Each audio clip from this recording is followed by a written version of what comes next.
আজকে মেন কাজের যেগুলো উদ্বোধন এইখান থেকে হলো সেগুলো আমি একটু আপনাদের বলিয়ে দিই।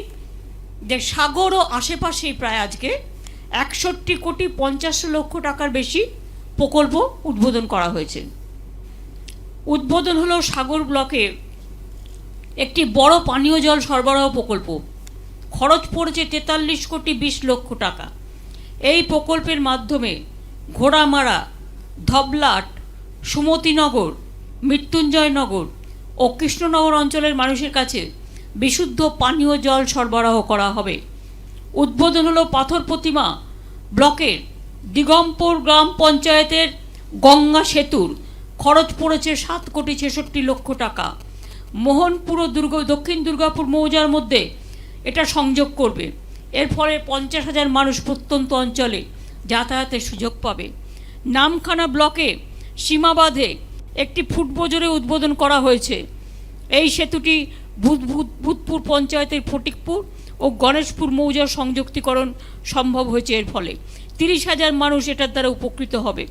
এর আগেও আপনারা জানেন যাতায়াতের সুবিধার জন্য হাতানিয়া দোয়ানিয়া নদীর ওপর ব্রিজ, চেমাগুড়ি নদীর ওপর ব্রিজ, মুড়িগঙ্গা নদীর ওপর ব্রিজ তৈরি ডিপিআর করবার জন্য কনসালটেন্ট নিয়োগ করা হয়েছে। এবারও মেলা প্রাঙ্গণকে আলোর বর্ণমালায় সাজানোর জন্য প্রায় 8 কোটি টাকা খরচ হয়েছে। মনে রাখবেন এবারে তাছাড়াও আমাদের আজকে আমার ভারত সেবাশ্রম সংঘ যাওয়ার কথা আছে।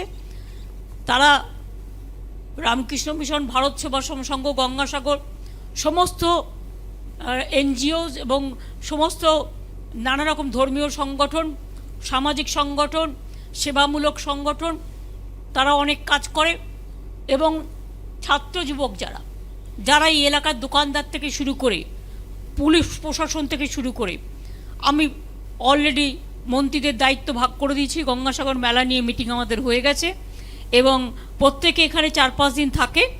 সকলকে উষ্ণ অভিনন্দন জানাই।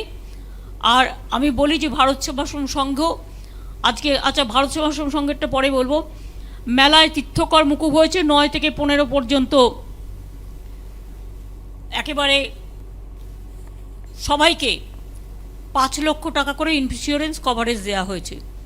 যদি কোনো দুর্ঘটনাও ঘটে তাদের সকল পরিবার যাতে অসহায় না হয়ে যায় তাদের জন্য আমরা লাইফ ইন্স্যুরেন্স কভারেজ করেছি। এটা ইনক্লুড করা হচ্ছে পুলিশ থেকে শুরু করে, ভলেন্টিয়ার্স থেকে শুরু করে, প্রেস মিডিয়া থেকে শুরু করে, সাধারণ মানুষ থেকে শুরু করে, তীর্থযাত্রী থেকে শুরু করে সকলকে। এবং গঙ্গাসাগর মালায় ডাইরেক্ট যদি কোনো প্রবলেম হয় টোল ফ্রি নাম্বার সবই আছে। এবং 8 কোটি টাকার বেশি দিয়ে এখানে যে আলোর বর্ণমালা সাজিয়ে দেওয়া হয়েছে